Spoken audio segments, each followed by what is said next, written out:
¿Qué tal? Buenas tardes. Bueno, con esta clase vamos a inaugurar una nueva modalidad de presentación. Obviamente no será lo ideal, tal como les dije en el mail, considero que en un nivel de posgrado como es el presente, lo más enriquecedor es el intercambio, la pregunta, las dudas que surgen y obviamente aprendemos de ambas partes. Esto lamentablemente va a ser diferente porque solamente aparece lo que se expone, en este caso lo que voy a exponer yo.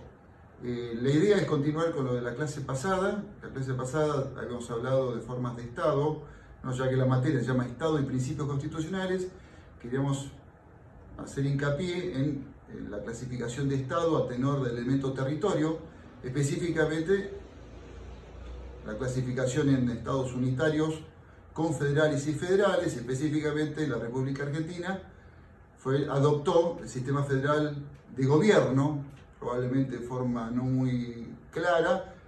Seguramente sería más apropiado hablar de forma de Estado, pero bueno, el artículo 1 de la Constitución habla de forma de gobierno y una de las formas de gobierno adoptadas por la Constitución argentina es el sistema federal. De eso es lo que vamos a hablar a continuación. La idea, antes de esto a modo de presentación, la idea es hacer 3 envíos, 3 filmaciones con distintas cuestiones, no muy extensas. El primer envío va a tratar sobre, como dije hace un ratito, la clasificación de formas de Estado, las características principales de cada una de estas formas. Luego vamos a hacer una filmación que tiene que ver, una clase que tiene que ver con la historia argentina, es decir, por qué Argentina adoptó el sistema federal. Eso va a ser breve, pero probablemente a alguno le puede resultar de interés, para finalmente, ahora sí, adentrarnos en lo que dice la Constitución Nacional. ¿Sí? Todo lo que tiene que ver con el sistema federal, las provincias y los distintos vínculos que se generan entre el Estado federal y las provincias parte. ¿Sí? Hecha esta introducción, acá vemos esta imagen como título: tipos de Estado de acuerdo al elemento territorio. Y a continuación, sinceramente no estoy en condiciones de asegurar si se ve lo que estoy mostrando, pero la idea es que, los leo puntualmente, según este criterio, los estados pueden clasificarse en 1. Unitarios y federales, probablemente la clasificación más conocida, siendo los unitarios aquellos en los cuales la soberanía no está dividida, ¿sí? Un único territorio y la soberanía no dividida.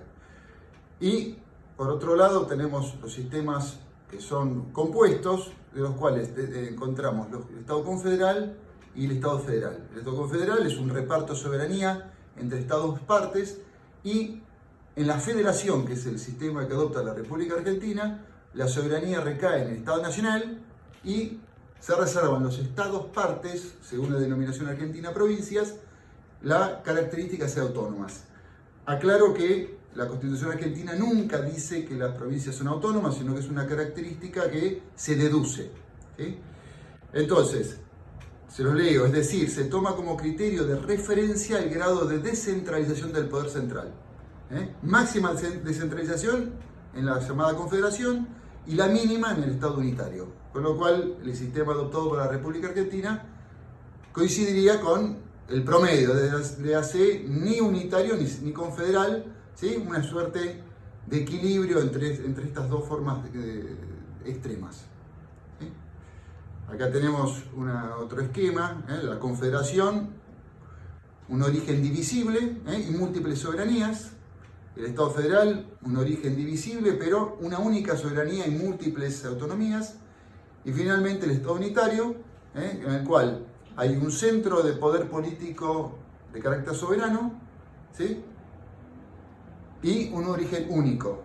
Y acá tenemos las 3 maneras de mostrar esto: le hace centralización, desconcentración y descentralización. Respecto a estados unitarios, probablemente sean, desde el punto de vista constitucional, los menos complejos. ¿Sí?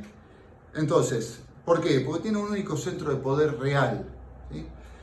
Aunque, como dice acá la propia Filmina, es frecuente que haya cierto grado de descentralización de carácter administrativa en un nivel municipal. ¿Sí? Y ahí tenemos, se pueden distinguir tres tipos de estado unitario a tenor de cómo se ejerce el poder. Tenemos un estado unitario altamente descentralizado, se da esto en los estados totalitarios, ¿sí? Hay un único centro de decisiones, ¿sí? Que no, esa toma de decisiones no se comparte con ningún tipo de ente de carácter descentralizado. Luego tenemos entidades que son simplemente centralizadas, como en Francia y Suecia, ¿sí? Y algunos que, como Gran Bretaña, que están ajustados o con cierta descentralización de carácter administrativa. Sí, Gran Bretaña es complejo porque reconoce ciertos reinos dentro de la del llamado Reino Unido de Gran Bretaña. Acá se ve, no voy a adentrar en todo lo que dice el contenido de esta filmina, simplemente mostrar el mapa, ¿sí? En color azul aparecen los países que son de carácter unitario, coinciden con los países que territorialmente son más chicos, los países unitarios. La excepción, como en algunas otras ocasiones también sucede, es la República Popular de China, que es un país muy extenso territorialmente hablando, pero es de carácter unitario. ¿Sí? ¿De cuáles son las características de un sistema unitario? Es un único poder de carácter legislativo, ¿sí? Una única administración de justicia, ¿sí? Y como dice la filmina, ¿sí? Se los comparto, en otras palabras, en el Estado unitario se da la cuádruple unidad: unidad de ordenamiento jurídico, de hacer un texto constitucional para todo el Estado, ¿sí? Es decir, una unidad del derecho, unidad de autoridades gubernativas, una unidad de gobernados o pueblo, y finalmente un único territorio. Esas son las características básicas de un sistema unitario. Sistema federal, fíjense que coincide, como aparece acá en el mapa, los países más grandes territorialmente hablando, ¿sí? Como pueden ser Argentina, Estados Unidos, Canadá, Rusia, Australia, la India, adoptaron el sistema federal, aunque no es patrimonio exclusivo de países grandes. Suiza es un país federal, Nigeria es un país mediano territorialmente hablando, es federal, Alemania es federal.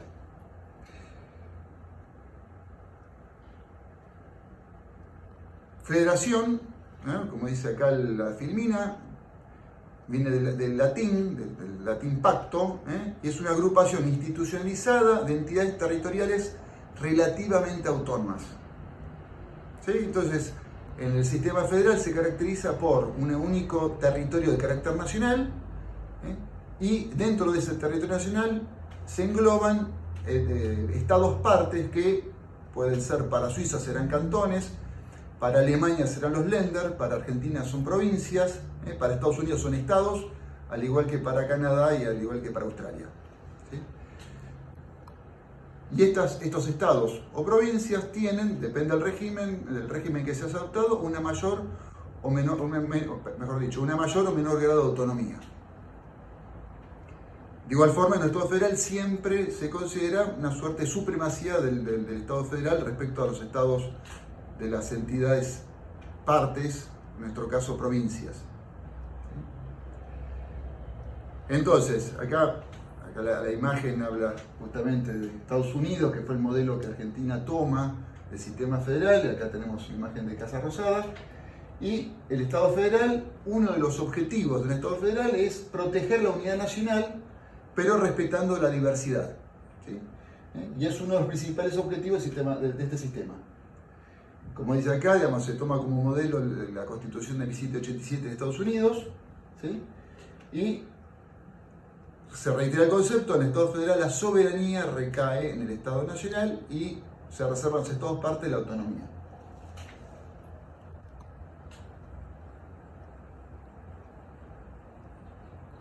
Una característica muy importante de los estados federales es que a nivel constitucional nacional, esta constitución reconoce a los estados partes cierto grado de toma de decisiones. Específicamente, esto lo inaugura Estados Unidos y Argentina lo copia, al igual que varios países de carácter federal, la idea que las provincias participan dentro del gobierno federal, por ejemplo, en un sistema bicameral como el que adoptó Argentina, en el Senado. ¿sí? Con una representación igualitaria desde el año 94, 3 senadores por provincia, independientemente de la cantidad de población o la importancia económica que esa provincia tenga. La otra característica es que las constituciones federales tienen un superior tribunal, que en nuestro caso sería la Corte Suprema, y esa Corte Suprema es la que vela, como dice acá, protege las llamadas, por un lado, la supremacía federal, ¿sí? La supremacía del derecho federal, pero por el otro garantiza la autonomía y autarquía de las provincias.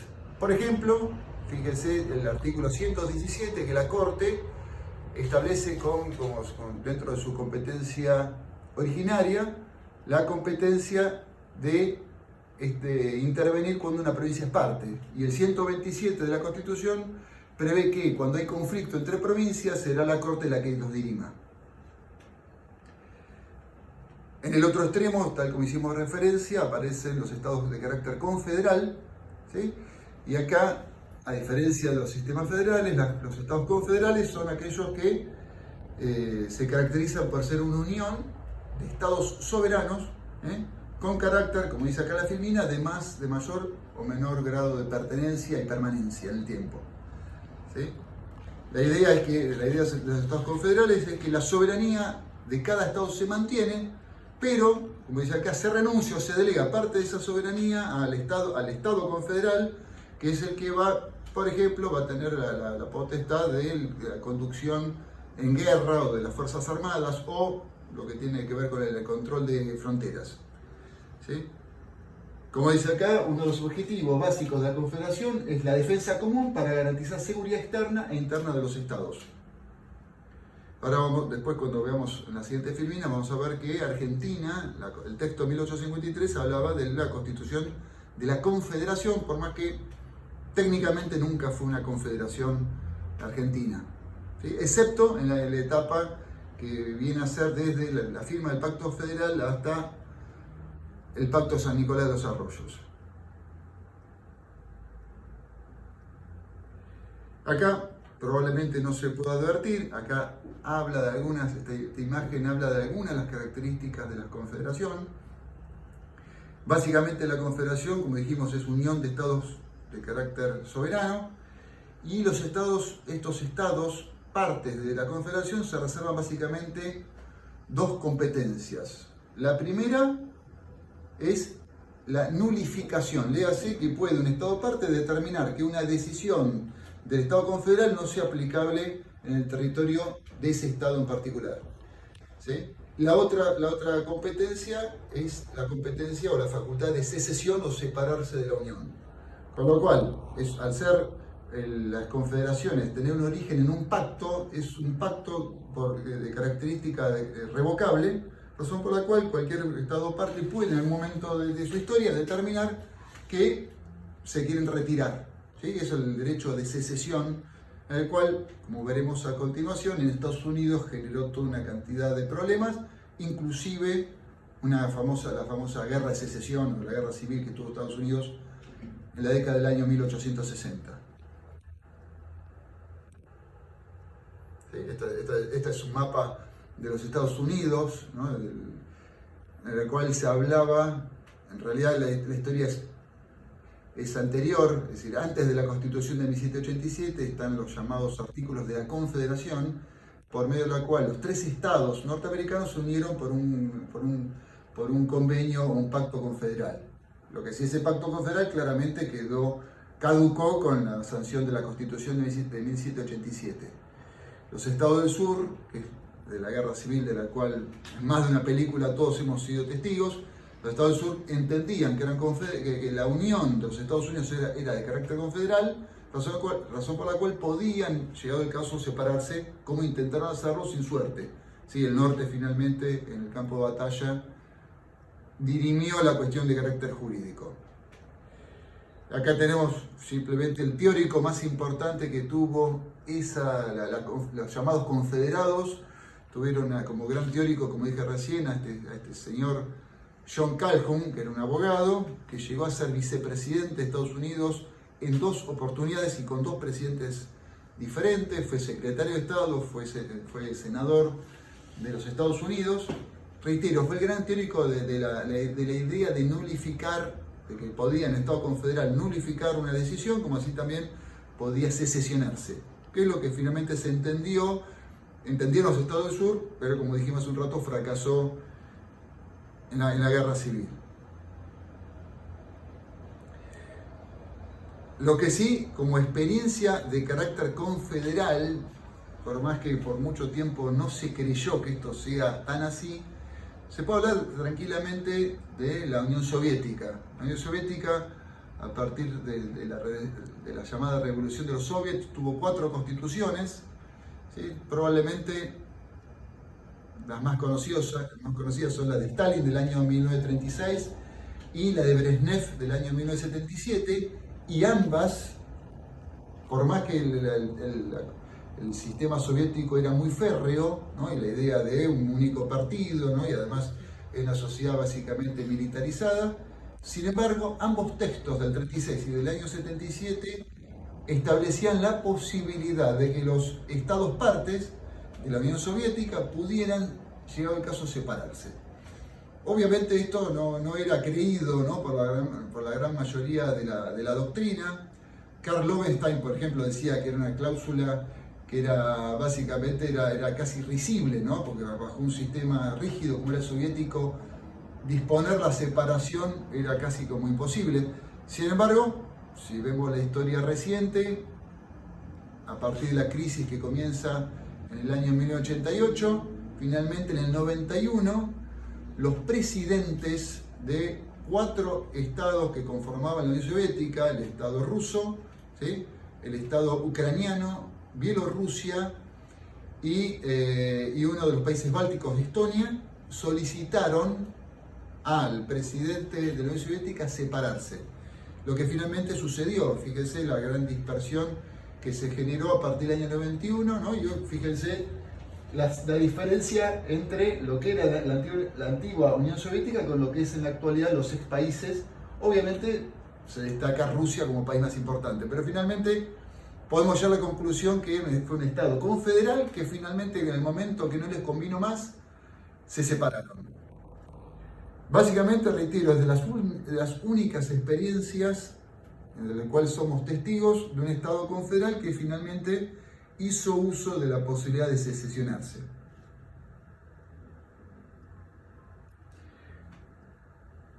Más allá de estados unitarios, estados federales y confederales, tenemos algunos países importantes como es España y como es la República Italiana, que en sus sendas constituciones reconocen la idea de ciertas regiones con un grado importante de autonomía.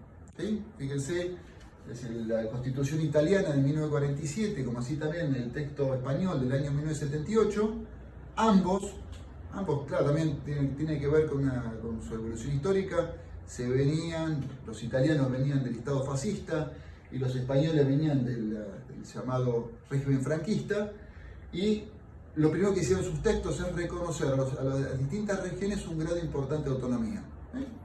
Autonomía que, en el caso español, están discutiéndose en este momento, es decir, hasta dónde estas autonomías pueden progresar. Fíjense lo que está sucediendo acá en Cataluña, o en el caso italiano, la región de la Lombardía también está en un proceso similar, obviamente no tan profundo como el iniciado por la Generalitat de Cataluña, pero el reclamo de establecer un régimen de mayor grado de independencia o de autonomía de estas regiones, no hay duda que está en curso.